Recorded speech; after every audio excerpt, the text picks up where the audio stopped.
I rise to oppose HJR6. I want to thank the body and the majority party for the public hearing that we had last night. Listening to those great stories and passions on both sides is insightful and thought-provoking. I am sorry we don't have more time to review and digest what happened last night. Even though the idea of marriage equality may be upsetting to some, we need to remember that family and commitment is an important value to all Iowans. Marriage says we're a family, like nothing else.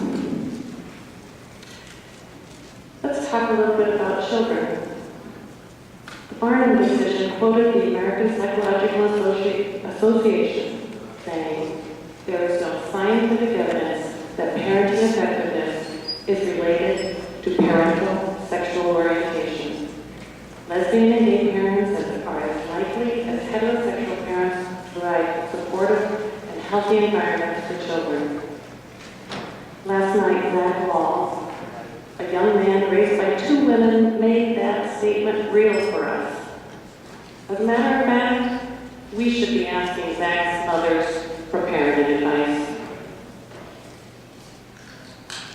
Some of Iowa's best and award-winning foster parents are gay men and women. A story we did not hear yesterday was about two women from Ames who committed to each other in 1996. Last year, they adopted 4 siblings who, from a friend's submitted comments, came from a life of horror. These women married and celebrated the adoption in the same ceremony.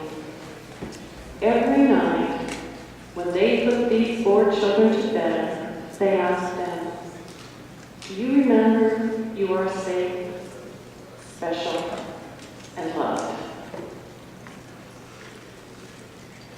Ladies and gentlemen of the House, 649 children in Iowa are eligible for adoption due to the termination of parental rights. 90% of those kids are hard-to-place kids. I wish they could all find a home like the one Jan and Sarah have given the 4 I just talked about.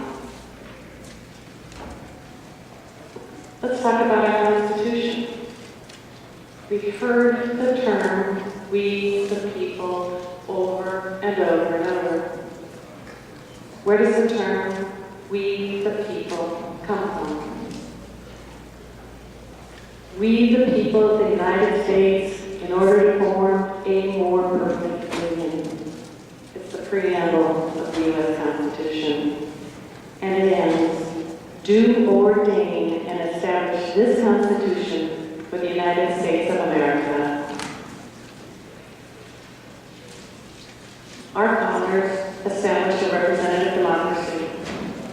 4 weeks ago, we took an oath to uphold that Constitution. I take that oath very seriously. Our founders, both in Iowa and nationally, created a system to amend the Constitution. That system is complex. A change to the Constitution must be slow and deliberate. Knowing that we might be quick to react to a court decision, our founders assured that we would not overreact. It is important to us as a body to study this amendment line by line, word by word, to determine the impact this legislation will have on Iowans. We must not rush this process.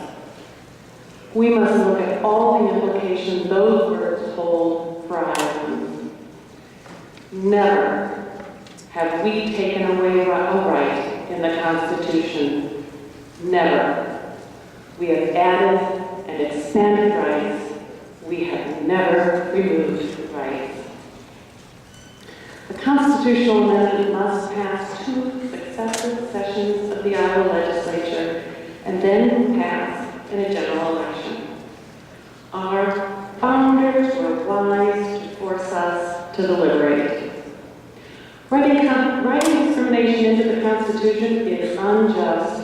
It singles out a group of people and categorizes them as less than others, undeserving of legal and economic protections, and second-class citizens. Marriage discrimination subjects same-sex couples to the tyranny of the majority.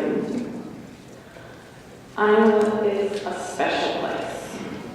We have been ahead of the nation many times when it comes to civil rights. Here we are again.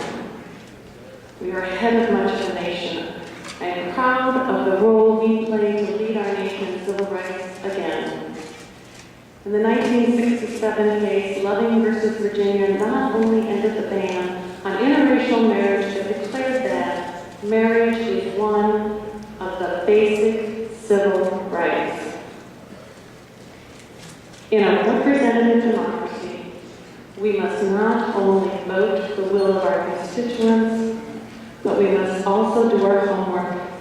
And sometimes we need to ignore the polls and do the right thing. This is one of those cases. We need to be on the right side of history. Representative Alon, would you please yield? Yes, in order. Representative Alon, as I read this bill, it appears to eliminate not only marriage equality, but also civil unions and domestic partnerships. Is that what you intended for it to do when you drafted it? The intent was to have marriage between one man and one woman as the only recognized union in the state, so that we preserve the sanctity of traditional marriage that had been established, I believe, even before there was government and before there was a church. So you intended to also eliminate civil unions and domestic partnerships? Well, I think this even, in some regards, follows the direction of the court, because they were saying this would not be an appropriate measure to, or direction to take in their view. Representative Alon, how many states have constitutional amendments as restrictive as this one? Constitutional amendment like Iowa? As restrictive as the one that you're proposing? Well, I know there are 30 states that have How many constitutional amendments as restrictive as this one? I'm not sure I can give you the exact number, but I know there's... Two, I can give you the exact number, it's two. Is this what the majority of Iowans want? Thank you, Representative Alon.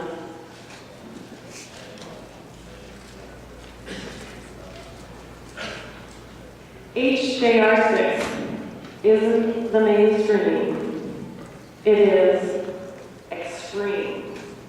Only 2 other states have gone this far. The legislation eliminates the opportunity for the legislature to come back and assure hospital visitations, medical decision-making, inheritance rights, or whatever rights this body and Iowans would determine appropriate for a civil union. Illinois just passed a civil union law. Colorado is considering one. A majority of the population believes that same-sex couples should have either marriage equality, civil unions, or domestic partnerships. Are we listening? We shouldn't just be able to give rights and take rights away based on politics. That's why we have a Supreme Court to interpret the laws. For those of you who are concerned about representing your constituency, consider how fluid this issue is. Support for marriage equality is growing fast.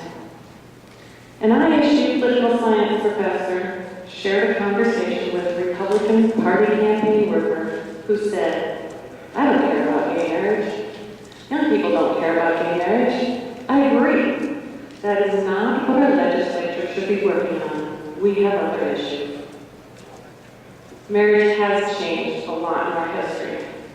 Women here in America were once the property of men. Women had no right to property, inheritance, and voting. As a matter of fact, in my history that I can remember,